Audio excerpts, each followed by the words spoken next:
vídeo que precisa circular. Esse vídeo é a coroação de toda a minha vida. É aquilo que eu gestei durante a minha vida inteira. Inteira.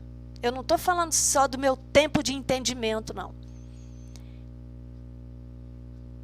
Que eu estou respondendo aqui a uma pergunta que não é só minha. Eu estarei trazendo aqui essa pergunta na boca do pastor Eliseu, mas eu quero dizer que eu ficava muito admirada de ver o que acontece nos seminários. Que pessoas apaixonadas por Jesus, apaixonadas pela igreja, saem do seminário pior do que entrou.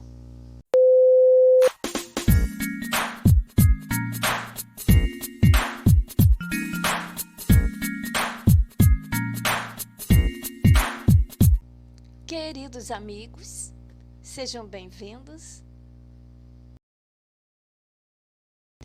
Queridos irmãos, eu acredito que este é o vídeo mais importante que eu jamais fiz e acredito que não haverá outro mais importante que eu possa vir a fazer. Mas como que tudo isso passou batido para mim? Porque a teologia, ela vem com uma influência globalista enorme. Então, quando nós nos formamos em teologia, vem aquela teologia formatada e passa por cima de todas as principais referências bíblicas que apontam à Terra plana, principalmente a parte principal, que é o livro de Gênesis, capítulo 1. Eu estou apresentando um livro aqui, tá? Para completar o que está contido aqui nas introduções. Então vamos ler o que está escrito aqui? Depois eu falo do livro, tá?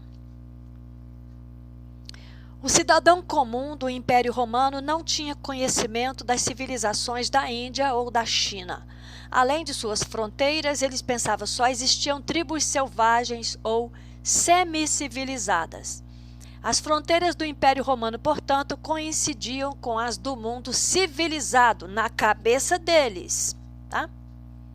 A lealdade ao único imperador e o sistema militar a ele sujeito eram os fatores que preservavam a unidade. Embora pequeno, se comparado ao de um estado militar moderno, o exército de Roma era bastante para preservar a paz romana. Assim, o comércio prosperava, etc. Então, você imagina, né? Para Roma, só era Roma que tinha civilização. Não tinha civilização na Índia, nem na China e em lugar nenhum, né? Fora Roma, só existia bicho. Muito bem. Mas, mesmo eles desconsiderando aqueles povos que eram já pintados como primitivos, né? O Estado romano não se intrometia nos negócios internos daqueles países que eles conquistavam. Por isso que o povo judeu, o povo hebreu, era governado por Herodes, né? Embora fosse do domínio romano, tinha seu rei lá interno, né? Tinha seu sistema o sistema político religioso dos países. Eles não entravam. É diferente, né, de outros invasores, dominadores que destruíam tudo, tocavam fogo. Roma não fazia isso. Roma apenas queria os impostos, só isso. Respeitavam as práticas religiosas, os costumes e as línguas das antigas, tá? Muito bem. Então, o que está acontecendo aqui? Ou seja, até o Império Romano, enquanto o Império Romano, havia o quê? Os países, os povos, eles tinham as suas culturas antigas preservadas. E ele está falando que era o cidadão comum. Não é que as autoridades não sabiam. O cidadão comum é que achava que o que tinha para lá era estado semi-selvagem. assim como foi nos povos, nos ameríndios, né, nos indígenas, nos nativos da Austrália, nos nativos da América, nos nativos das regiões geladas, também tem seus nativos, né? Então, para o cidadão comum, né, eu estou falando de alguns povos que nem eram conhecidos na época, né? Mas Roma achava que era só ela que existia como centro do mundo, como cultura, né? Então, o que acontece com isso aqui? O que o autor prolonga dizendo aqui, ó? Certos fatores presentes ao ambiente intelectual em que se inseriu o cristianismo, tá? Nós estamos falando, então, do ano 0 do cristianismo, né? Até certa data que houve a intervenção, né? Remontam a datas antiquíssimas. Então, aqueles povos possuíam religiões antigas, universais, que remontam a datas antiquíssimas. Com exceção de poucos representantes do pensamento filosófico mais requintado. Tá entendendo? O que o livro já fez com os filósofos? Os filósofos tinham pensamento requintado. Então, se eu, embora, né, mulher nem conta, mas digamos que independente de ser mulher, se eu quisesse ser alguém respeitado, eu tinha que ser filósofo, porque abaixo dos filósofos só existiria quadrúpedes. Tá? O próprio nome, filosofia, eles são os amigos do conhecimento. Eu não sou. Eu não sou filósofo, então eu não sou amiga do conhecimento. Tá? O livro está colocando isso. Depois eu vou te dizer que livro é esse. Então, ó, com exceção de poucos representantes do pensamento filosófico mais requintado, porque existiam os filósofos de segunda categoria também. Existiam os de segunda. Mas tinham os requintados. Tá? E esses eram poucos. Os requintados eram poucos.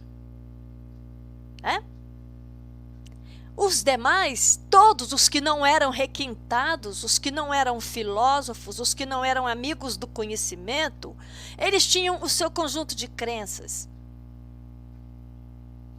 Eles acreditavam na existência de um poder ou poderes, invisível, sobre-humano e eterno.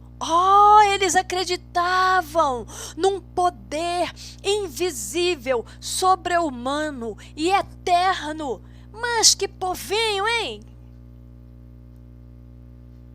Que esse poder controlava o destino e devia ser adorado ou aplacado por meio de orações, atos rituais ou sacrifícios. Não! Que povo ignorante! Esse povinho ignorante, que não era nem filósofo requintado, no máximo era um filósofo de segunda.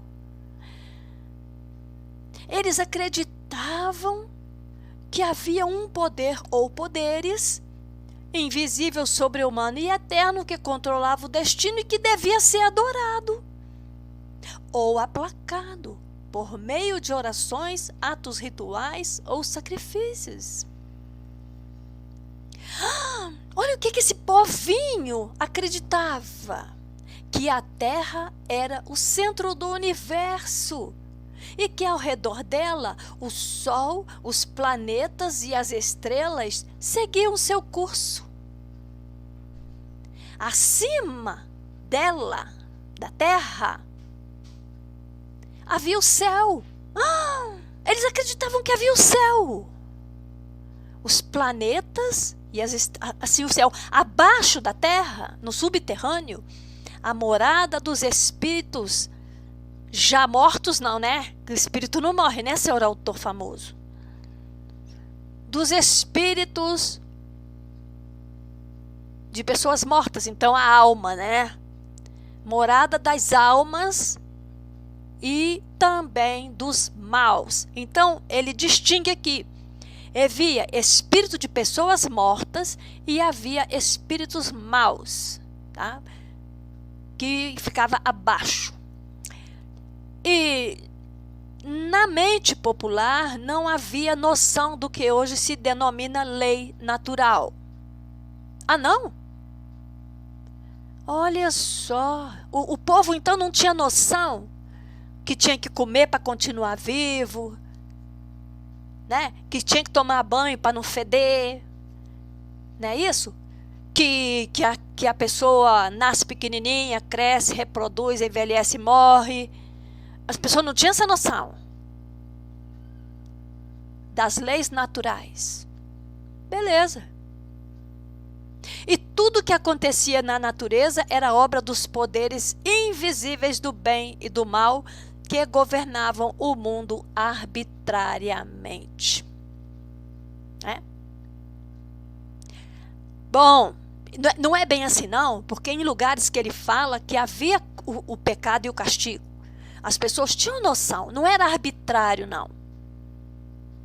Então, o pensamento é assim: bom, eu estou sofrendo, eu não acho que eu mereço, mas alguém lá em cima acha que eu mereço.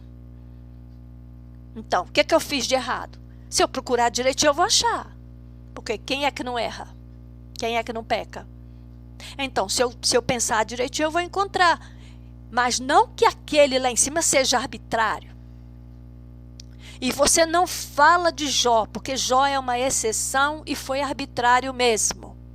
Tá? Ali é perigoso falar no sofrimento de Jó. O Satanás pediu e Deus autorizou. Isso é chocante para todo mundo. Deus não protegeu Jó. E depois Deus devolveu tudo. Mas aquilo eu sempre vi tratado assim, uma arbitrariedade, que é chamado, com todo respeito ao nosso Pai Eterno Criador, como uma coisa que Ele achou útil. Né? Porque quando Davi estava sofrendo também, que alguém estava jogando pedra nele, ele falou assim, ó, se Deus achou que fica bom você me seguir me jogando pedra, continua. Davi teve essa visão que eu digo assim, essa interpretação. Mas Davi nunca achou que ele era inocente. Davi sabe que errou, diferente de Jó, que Jó não acha que errou. Então não vamos se meter nesses sofrimentos todos, não. Mas que, no geral, a população não considerava arbitrário. Tanto é que quando aconteceu aquilo lá em Nínive, no navio, né, que ia para Tarsis com Jonas, o capitão do navio reuniu até os passageiros, tirou Jonas que estava dormindo lá embaixo e falou, vem cá vocês aqui. Tirou sorte para descobrir quem era o pecador e descobriu o pecador. E falou, Jonas, nós vamos ter que jogar você no mar. E jogou Jonas no mar e o mar se acalmou.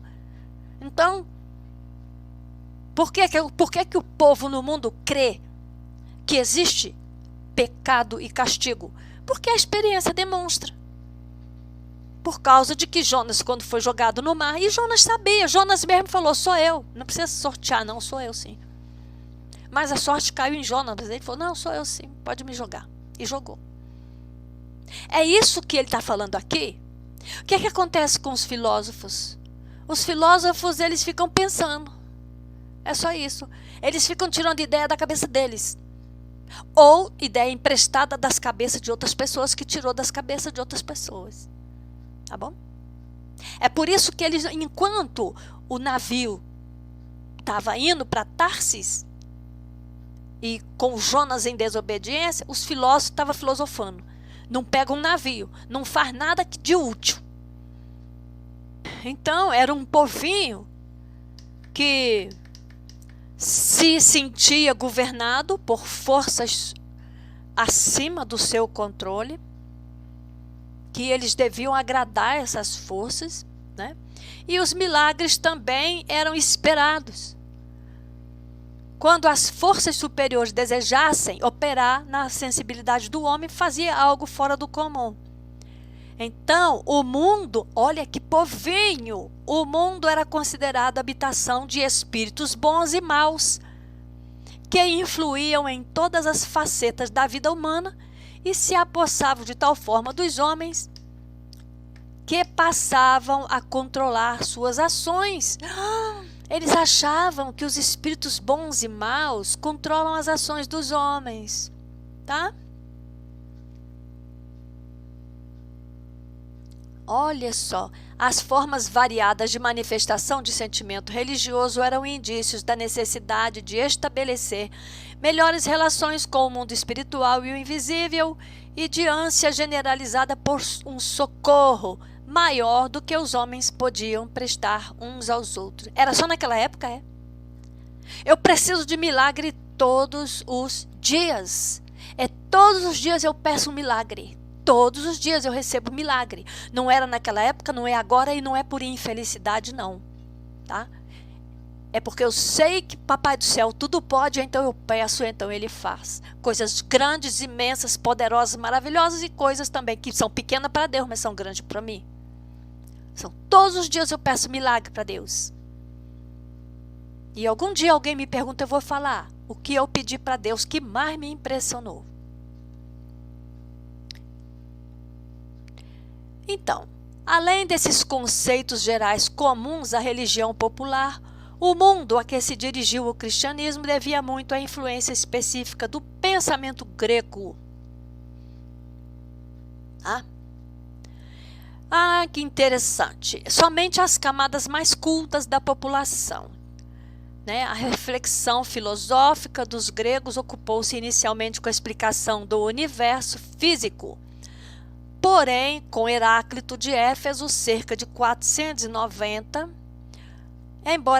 anterior a Cristo, antes de Cristo, embora tudo seja ainda considerado em certo sentido físico, o universo que está num contínuo fluir. Olha aqui, ele, sem querer, ele já está repetindo filosofias. O universo que está num contínuo fluir passa a ser considerado como formado por um elemento ígneo. É a questão dos elementos. Naquela fase, houve fase.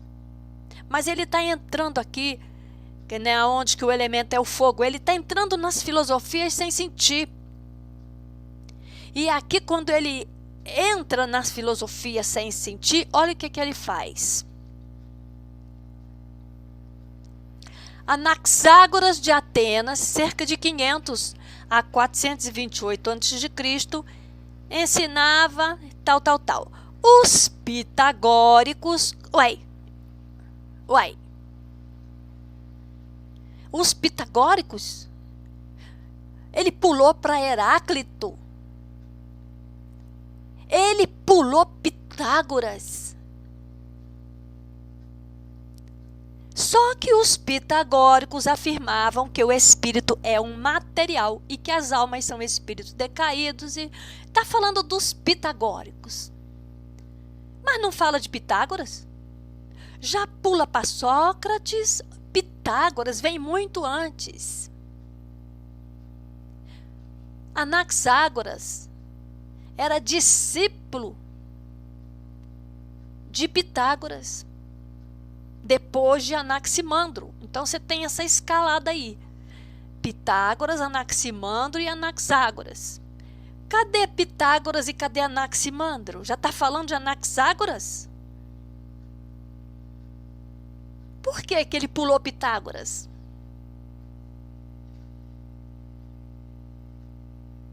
Ninguém vai falar de Pitágoras? Eu vou chamar isso aqui de Operação Abafa Pitágoras. Por que não estão querendo falar de Pitágoras aqui? Já está em Sócrates, aí lógico, emenda com Platão, lógico. Aí já emenda com Aristóteles, lógico, tanto no tempo quanto nas ideias. Pulou Pitágoras. Essa estratégia de abafar o caso interessa a quem? Se toda essa história do planeta esférico começa com Pitágoras, por que que ele abafa Pitágoras deste jeito? Eu ainda não falei nem que livro é este. Mas eu vou falar. Claro que eu vou falar. Desse livro aqui, por enquanto, eu vou parar nisso aqui. Vocês estão vendo aqui que eu estou no Scribd. Mas eu tenho esse livro. Bem que é emprestado, né? Uma exaltação da filosofia na origem e o acobertamento da figura de Pitágoras. Tem um outro livro também que eu vou pegar agora para tentar continuar. Eu fiz fotos dos textos, mas assim ficou melhor. Vou procurar citar também no Scribd para abrir aqui a tela. Tá bom? Até já.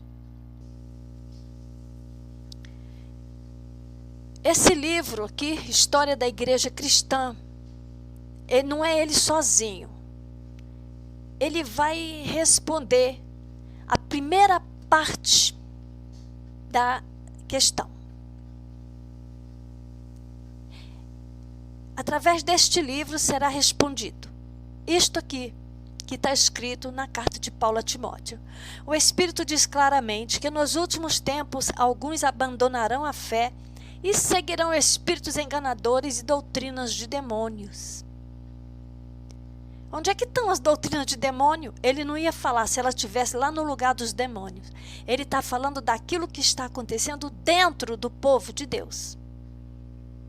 De mestres dentro do povo de Deus, trazendo doutrina de demônio.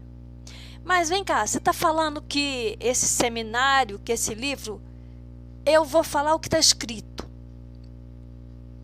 E comparar com o que está escrito na palavra de Deus. Eu estou com esse livro aqui na minha mão.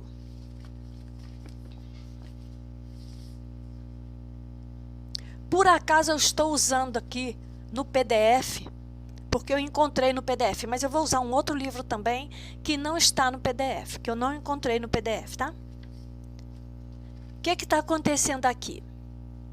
Esse livro, ele foi escrito pelo professor Williston Walker, ex-professor de História Eclesiástica da Universidade de Yale, nos Estados Unidos da América. Teólogos muito considerados fizeram esta revisão. Está aqui os nomes. Ensinamentos que vêm de homens hipócritas e mentirosos que têm a consciência cauterizada. Isso aqui é a lombada lá do livro, é a lateral do livro que fala, esqueci o nome disso. Fala sobre esse livro, fala que foi feita, olha, isso é obra de um cientista maduro, cujo saber deita raízes na terra fértil da pesquisa histórica alemã no fim do século XIX e começo de XX. Né? Então ali a Alemanha estava pesquisando adoidado ali, né? Pesquisando na transição do século XIX para o século XX. E nós sabemos muita coisa que aconteceu nessa transição do século XIX para o XX, inclusive a Primeira e a Segunda Guerra Mundiais, que aconteceu nesse período. E é um livro muito valorizado aqui, muito elogiado. E por que eu estou implicando com este livro? Que figura é esta aqui? Que eu estou mostrando aqui. Estou mostrando 3 figuras. Isso aqui representa o apóstolo Paulo no Areópago.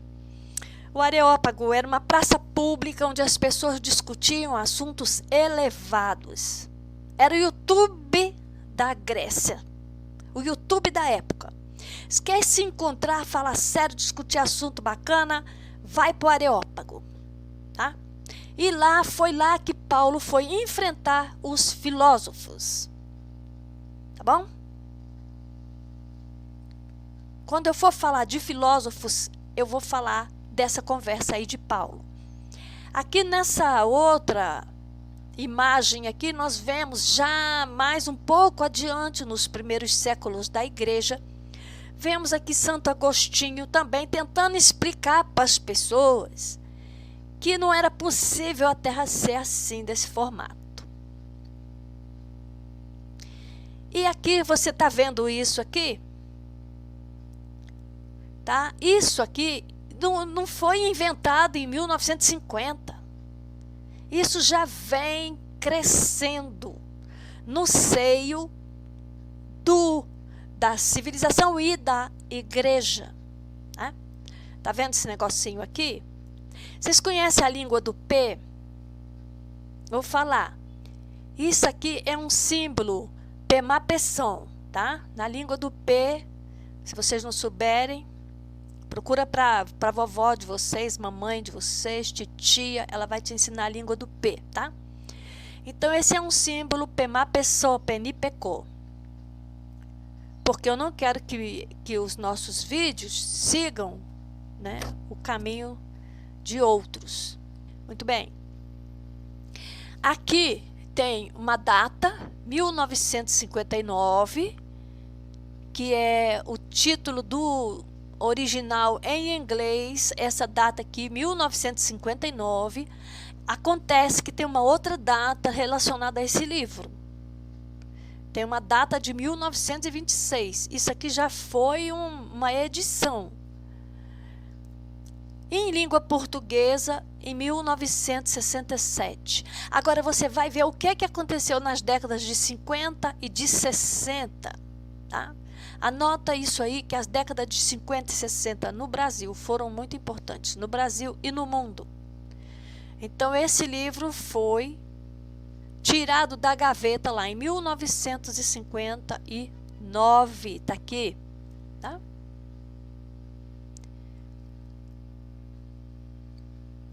Bom, isso aqui estava seguindo aquele versículo, né, da carta de Timóteo, que fala que os homens hipócritas da consciência cauterizada proíbem casamento e consumo de alimentos que Deus criou para serem recebidos com ação de graça pelos que creem e conhecem a verdade. E o que eu vi hoje, que eu fiz essa foto aqui no mercado? Isso é uma sacola. Save all the animals. Tá bom? Salve todos os animais. Quando começou esse negócio de salvar os animais, era para salvar as baleias. Aí era bonito. Aí depois você tinha que salvar o mico-leão dourado. É bonito. Vamos salvar a ararinha azul. É bonito. E isso foi entrando no nosso coração, através do que é bonito. Agora querem salvar todos os animais. Isso aqui lá na frente vai ter um resultado, que é isto aqui. Só que eles não vão proibir de repente. Eles só vão proibir e punir aqueles que não se submeterem a esse método aqui, que é esse método da lavagem cerebral. Por essa lavagem cerebral aqui, você já começa a entender que querem salvar também os frangos, as galinhas, os patos, os marrecos, o peru de Natal, tá bom? O bife nosso de cada dia, o peixe. A ideia é proibir o consumo. Mas antes de proibir, tem essas etapas aqui, que é para você já ir achando que não é legal, né, comer o animal. Então, desde já da época do início do cristianismo, já começou essa proibição do casamento e do consumo de alimentos que eram basicamente filósofos trazendo, né, para dentro do povo e o povo aceitando. Quando eu for falar dos filósofos, nós vamos falar como eles entraram já desde o início. Espera aí. O próximo livro. Então, esse livro aí que a gente terminou de falar, o que pegou nele? Vou voltar. O que pegou nesse livro aí? Eu até marquei a lápis aqui. Mas eu fiz um vídeo com ele. Eu só vou entrar aqui um pouquinho no assunto, mas eu vou colar nesse vídeo o outro vídeo, onde eu leio. Mas o que ele fala é o seguinte, que certos fatores presentes no ambiente intelectual em que se introduziu o cristianismo, né, só tinha, sim, poucos representantes do pensamento filosófico mais requintado, tá?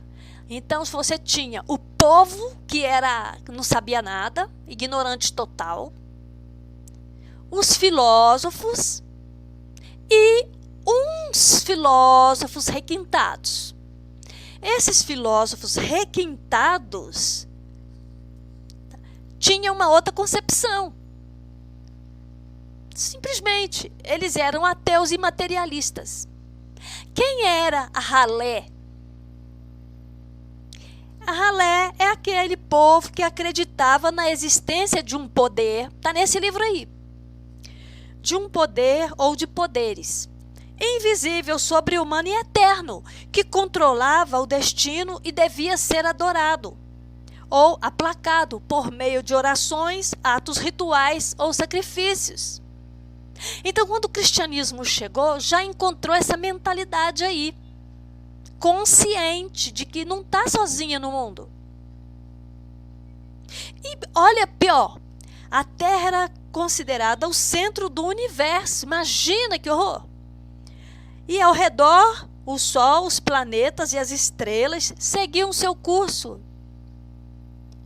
Acima, o céu, abaixo, a morada de espíritos de pessoas mortas e de espíritos maus.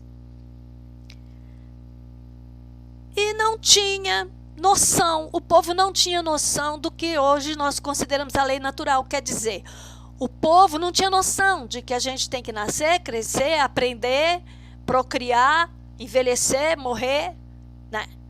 O povo não tinha noção. Na época de Cristo, o povo não tinha noção. Na época de Cristo já não havia todas as religiões, todas as doutrinas, todas as ciências. Ciências que até hoje nós usamos. Não foi daquela época, antes, que veio a escrita, a navegação, a astronomia? Foi daquele antes. Mas não, aqui está dizendo que não sabiam nada aqui. Esse livro aí está falando isso. Tá bom? Então, diante dessa arbitrariedade dos poderes, ou poder suprassumo, invisível e eterno, olha, será? Então era necessário que houvessem milagres. As pessoas queriam milagres e ofertavam, oravam, se sacrificavam e sacrificavam outras, né, vidas para aplacar as entidades. E havia também influência do pensamento grego. As ideias helênicas dominavam a inteligência, mas a sua influência estendia-se tão somente às camadas mais cultas. Então, helênicas são as gregas, né? A influência grega no Império Romano era só para a elite. O povo continuava acreditando, olha só, que convivia neste mundo com entidades espirituais e submetidas a um supremo poder invisível e eterno. Olha só, os gregos não atingiam as camadas da população, sabe? Era só a elite que sabia dessas coisas. Olha que lindo. Está nesse livro aqui. Então o judaísmo, né? O judaísmo não era nada. A história de Abraão, Moisés, Melquisedeque, os profetas, não era nada. Está nesse livro aqui. Então os teólogos saem do seminário aprendendo a desprezar a nossa fé. Agora, imagina se eles são corajosos de sustentar essa fé. Essa fé é de gentalha. Essa fé é de gentinha. Chique é seguir os espíritos enganadores e doutrinas de demônio. Mas tem algo aqui. Vamos passar adiante desse livro. Está aqui Paulo tentando falar, né? Está aqui Agostinho tentando falar. Mas a igreja foi se encharcando, né? Desse conhecimento. Olha o símbolo aí. É isso? Muito bem. Então, vamos salvar todos os animais? E o frango? E o peixe? E a proteína animal? Vai viver de quê você? Você vai viver de quê? O próximo livro é esse aqui. História Geral da Bíblia. Tá aqui comigo.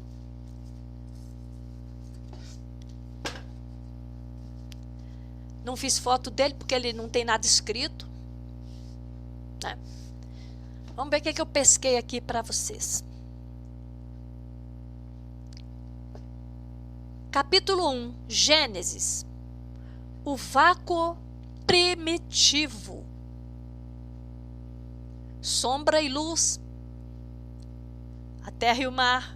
A expansão, a criação, a bênção de Deus. Capítulo 1. Mas eu vos trago aqui segunda carta de Pedro 3:5. Eles voluntariamente ignoram isto, que pela palavra de Deus já desde a antiguidade existiram os céus e a terra, que foi tirada das águas e do meio da água subsiste.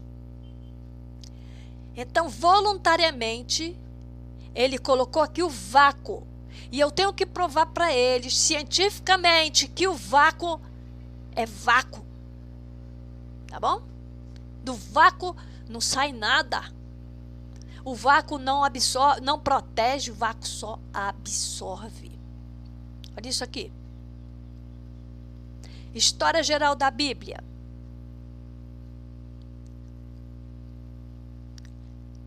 Um amplo estudo sobre a Bíblia à luz da ciência moderna, 1958. Não vou ler o nome do autor, que é a mesma coisa, tá? Pema Pesson. Se você ver aqui esse nome, pesquisa na internet, você vai achar ele em tudo que é lugar, inclusive na Academia Brasileira de Letras, tá bom? 1958. Esse é o primeiro volume. Dá a impressão de uma coisa feita às pressas, porque soltou o primeiro volume. Não sei se soltou os demais, só tenho este, e por sinal que quero devolver. Pertence ao pastor que me ungiu pastora, tá? Me emprestou e eu nem li, nem devolvi, mas essa noite, por obra e graça divina, eu acordei às 3 horas da manhã para trabalhar aqui para vocês no YouTube. Acordei às 3 horas da manhã. Meu computador não estava comigo. Meu celular não estava comigo. Meu tablet estava descarregado. Eu me vi numa ilha deserta sem internet. Aí eu olhei para o livro olhou para mim. Eu falei, é hoje que eu vou ler esse livro. Quando eu abri no primeiro capítulo, eu encontro isso. Um estudo profundo e amplo sobre a Bíblia à luz da ciência moderna. Isso em 1958. Pode dizer, à luz da NASA, né? É a Bíblia à luz da NASA. Sendo que todas essas culturas aqui, ó, tinham noção muito bem. Eles tinham noção, eles não tinham interpretações corretas, válidas, como até hoje não temos. Ninguém tem.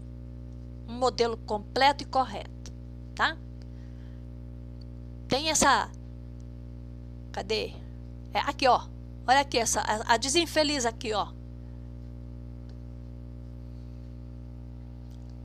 Vamos lá. A importância do Gênesis. O sentido do Gênesis. Religião e ciência.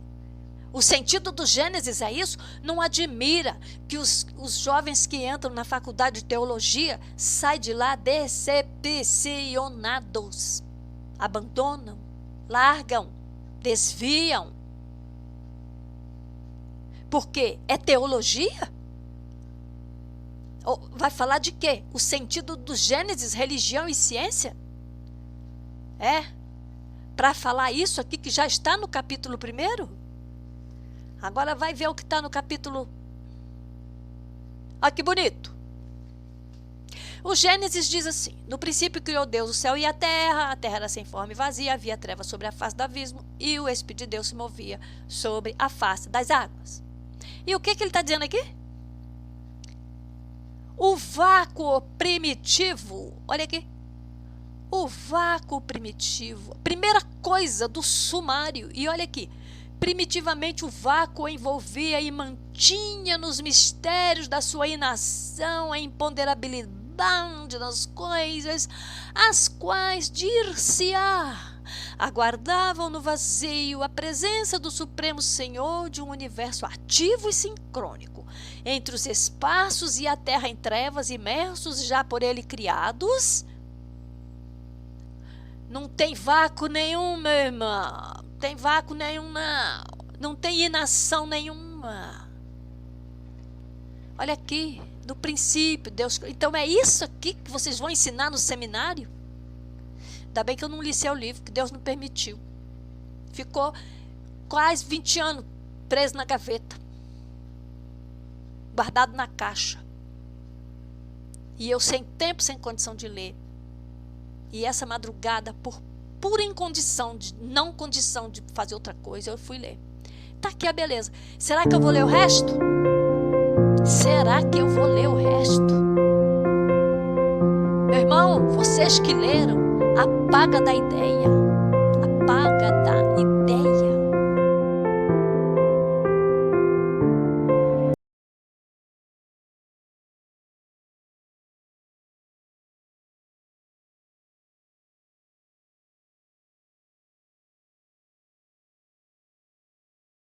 Queridos amigos, o vídeo de hoje é muito especial, é muito divertido, ele é tão especial que eu vou colocá-lo dentro de outro vídeo, para ele não se perder. É muito especial isso aqui.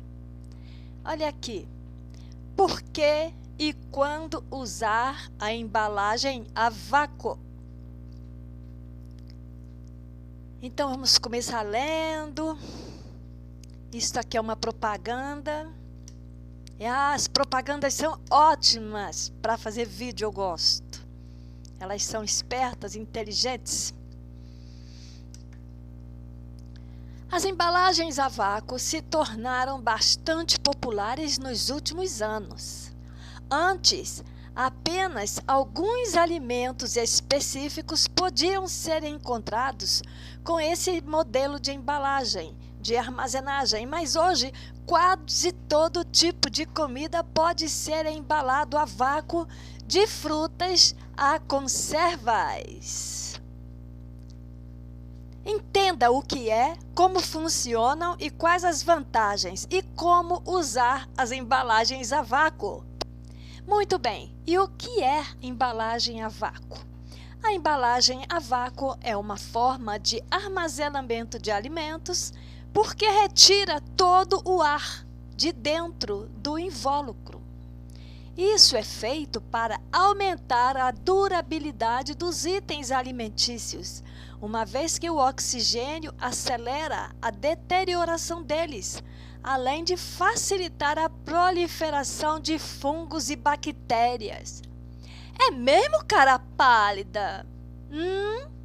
O elemento vida não funciona no vácuo por falta de ar falta especificamente de oxigênio. Então não prolifera nada na embalagem a vácuo. É mesmo? Aí tá muito divertido isso. Aí está, tá vendo? Vários tipos de alimentos. Nesse caso ali é um fruto da terra, no caso é uma mandioca descascada.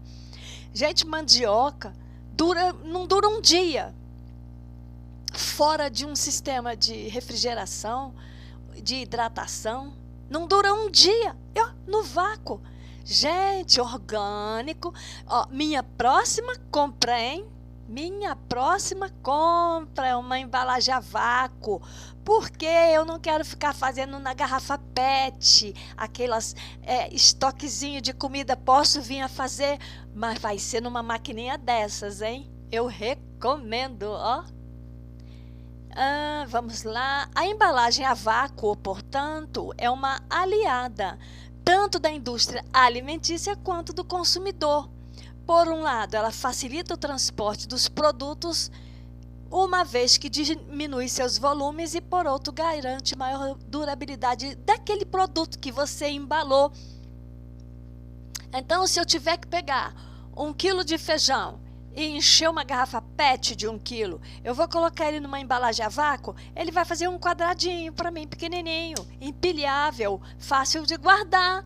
Olha só, eu acho que eu vou começar a vender esse produto no meu canal, hein? Eu vou entrar em contato com a indústria, vou falar, eita, esse produto é sobrevivencialista, hein? Eu vou vender para os sobrevivencialistas essas embalagens a vácuo aí. Como que ela funciona? Que legal, eu estou muito feliz com essa embalagem a vácuo. Vocês vão entender depois, hein? Como funciona uma embalagem a vácuo? As máquinas de embalagem a vácuo retiram todo o ar de dentro das embalagens após os produtos serem acondicionados dentro delas. Depois é feito um processo de selagem, fechando a embalagem e evitando que o ar entre. Olha que massa! Não pode entrar ar. Porque se entrar o ar, vai haver o quê? Proliferação de vida. Não existe vida no vácuo, gente. Então, a partir desse processo, as indústrias alimentícias protegem os alimentos dos micro-organismos presentes no ar, freiam a oxigenação que acelera o processo de apodrecimento dos alimentos, diminui o volume dos produtos, que é benéfico para a logística e armazenamento, aumentam a percepção de valor que o cliente tem de produto. Você pode pagar mais caro por um produto embalado a vácuo, viu? E é uma percepção. Não é real, é uma percepção. É você que valoriza mais. Então a indústria vai na sua onda e aumenta o precinho. 4 benefícios. Aumenta a validade do produto, porque elimina 99% do oxigênio presente dentro de uma embalagem. O vácuo protege de micro-organismos que precisam de ar para sobreviver e se proliferar. Dependendo do tipo de produto e da forma como o consumidor o guarda, condições corretas de luz e temperaturas, os alimentos chegam a durar de 2 a 10 vezes mais. Então, nós temos produtos, que eu não vou mencionar aqui, mas temos produtos que duram 3 anos no rótulo. Significa que ele pode durar, então, de 6 a 30 anos. Olha que lindo. Pode fazer embalagem, fazer estoque de alimento até outra geração com uma maquininha dessa. Ó. Facilita o transporte e armazenagem. Eu já falei, garrafa PET para guardar alimento sobrevivencialista funciona, mas sinceramente, viu, é uma tranqueira. Eu moro em apartamento, eu vou me mudar, não sei se vou para um apartamento, mas de todo jeito o espaço é sempre interessante, você preservar o espaço, né? E para a hora de encher o carro também, quando eu for transportar, colocar no carro. E também na hora de acessar. Olha, eu só vejo vantagem nisso aqui, tá? E você pode misturar os produtos sem ter que estar considerando se um vai pesar em cima do outro, amassar. Olha aqui. mantém as propriedades do alimento ou do produto. Sem contato com o ar, o produto não sofre com os danos da oxidação, mantém características primárias de cor, peso, hidratação e sabor. Não afeta o seu alimento. Barreira de odor. Não passa cheiro de alimento. Então, se você guardar queijo, peixe seco, coisas assim que tem um cheiro característico, a embalagem a vácuo faz uma barreira de odor. Quais alimentos podem ser embalados assim? Carnes, grãos, mas pode até tudo, medicamento, tudo eles estão dando essas ideias aí, tá? Produtos crus, cozidos, fervidos, verduras. No caso da verdura, né? Ele faz, no caso da verdura, no caso é comercial, né? Então a verdura é muito delicada, então ele faz uma embalagem com um gás inerte para evitar que o alimento seja esmagado. Porque o vácuo esmaga, sabia? Esmaga. Tem uns videozinhos muito legais que mostram coisas grandes sendo esmagadas pelo vácuo. Mostra ônibus, coisas assim enormes sendo esmagadas pelo vácuo. A carne e o embutido não tem essa situação, né? E são os maiores, então, carnes e embutidos são os maiores beneficiados dessa embalagem. Sementes e grãos. As frutas têm que ter cuidado. Algumas precisam ser embaladas já cortadas e outras precisam do mesmo cuidado que os legumes, que é levar um gás dentro. Então, em casa não aconselho. Em conservas, o ideal é embalar o líquido junto com o alimento no vácuo. Então, eu uso muito aqui em casa. Alcaparras e azeitonas, assim, são as conservas assim, que eu mais uso. Tomate seco. Então, ele vai, no caso daqui, ele fala assim, embala junto com o líquido, tá? Porque o líquido faz parte daquele alimento, né? Você não vai drenar para embalar, você vai embalar com o líquido. É uma orientação dele. Aí, quando usar, eu vou falar uma palavra bem boba aqui. Vai usar quando você quiser, né? Mas não vai usar para os produtos que vai usar. Que você vai utilizar, né, consumir imediatamente, senão você vai estar desperdiçando a embalagem, né? Aí ele fala aqui de um que tem fechos a zíper, não vou mencionar, mas o que é que eu queria falar aqui? Olha, acesse gratuitamente a coleção de manuais de embalagem sem custo algum, olha. Volumes 1, 2 e 3. Eles têm uma malícia aqui. Eles costumam botar esses livros bonitos aí, né? Mas isso é só para você ficar impressionado, tá? Você vai baixar um e-book, tá bom? São 3 e-books. A gente olha assim, não tem nada a ver. Não, eu não vou baixar, não. Eu só estou aqui fazendo um vídeo, porque agora eu vou propor uma enquete. Vou propor uma enquete no vídeo de hoje. Eu mostrei que na visão bíblica, isso é um trem passando, vai com Deus, é o trem de minério, demora. Vai com Deus. Eu demonstrei que na visão bíblica e dos povos antigos, a terra foi criada dentro de um mar primordial pré-existente. Ok? Havia o oceano primordial, então o Criador constrói uma cúpula que separa aquela porção e continua a existir o oceano fora. Então existe, por isso se dizer que o mar primordial é água.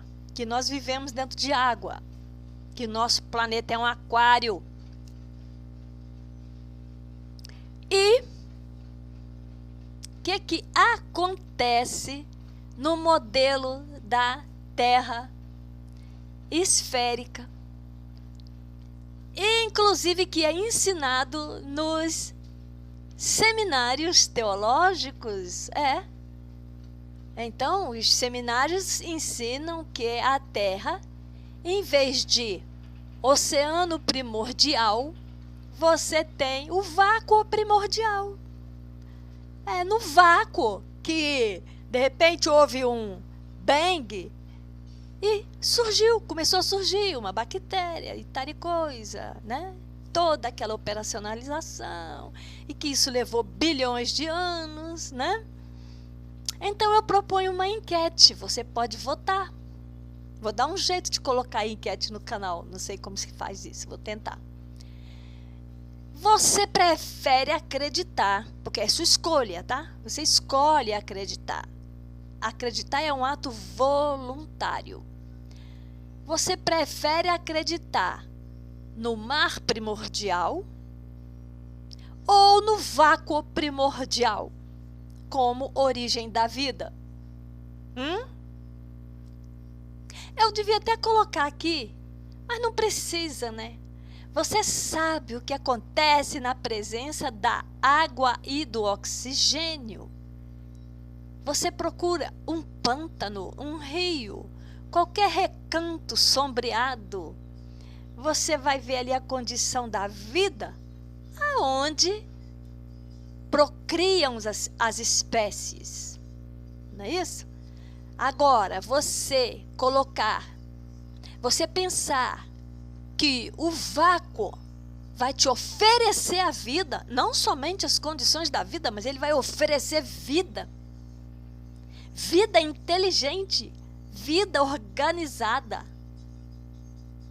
Haja bilhões de anos nessa conta, haja bilhões de anos. Então, você prefere votar no mar primordial ou no vácuo primordial? Porque não tem opção além dessas, tá? Não tem alternativa. Tá bom? Eu recomendo comprar essa máquina aí, eu vou comprar. E eu recomendo você pensar bem, se qualquer nome que eu dou, né? Que nome que eu vou dar, né? Uma atmosfera pode existir em um vácuo. Dessa vez não é abraço só, não. É abraço e beijo. É festa, é festa. 3, 2, 1.